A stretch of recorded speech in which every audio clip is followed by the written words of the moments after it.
Welcome to our channel. If you want to activate CuriosityStream on your smart projector and link it to your account, follow these step-by-step instructions for educational streaming. Step 1, turn on your smart projector and navigate to its App Store or content platform. Step 2, search for the CuriosityStream app and download it to your smart projector. Step 3, open the CuriosityStream app after installation is complete. An activation code will be displayed on your projector screen.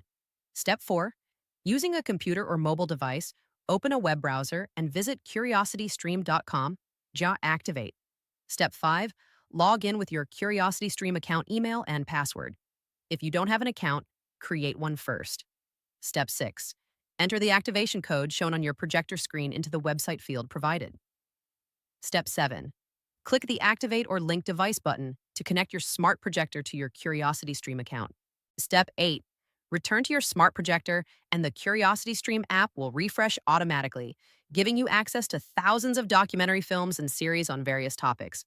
Don't forget to like this video and subscribe to our channel.